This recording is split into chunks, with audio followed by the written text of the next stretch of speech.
তারা আমাদের চেয়ারম্যান তারেক রহমান দেখাচ্ছে আমাদের, আমরা অনন্ত আনন্দিত, অনন্ত খুশি। উনি আমাদের এই বিএনপি পরিবারের হাল ধরেছেন। শুধু বিএনপি নয়, প্রায় 22 কোটি মানুষের উনি বঞ্চিত করবেন। উনি কোনো বিএনপির প্রধানমন্ত্রী হবে না, উনি সারা বাংলাদেশের মানুষের প্রধানমন্ত্রী হবেন।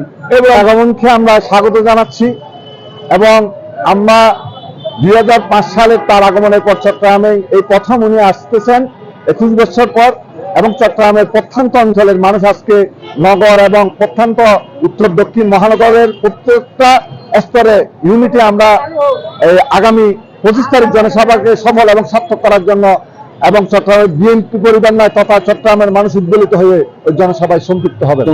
আমি সর্বপ্রথম ফকিরা বকিয়ার গভর্নমেন্ট পক্ষ থেকে চট্টগ্রামবাসীকে শুভেচ্ছা জানাচ্ছি। আসসালামু আলাইকুম রহমতুল্লাহ বরকাতুহু।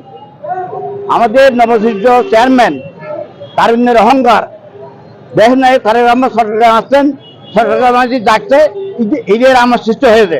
এখন মানুষ উদ্বেলিত, এখানকার নারী পুরুষ সবাই এখন ঈদের আনন্দ নিয়ে সামনে আসতেছে।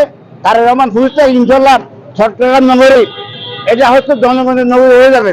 এখানে জনগণ আর ঘরে বসে কেউ থাকবে না। চট্টগ্রাম শহরে মিছিলের নগরী হবে, জনতার নগরী হবে।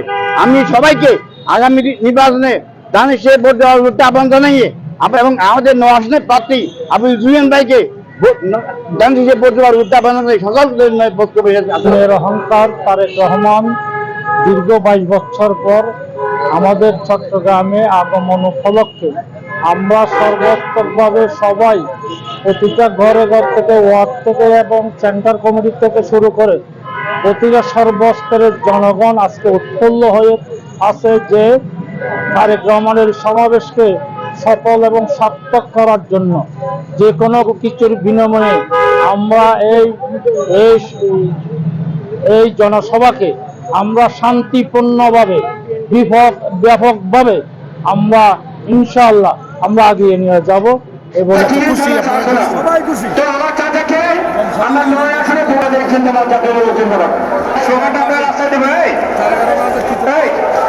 আনন্দিত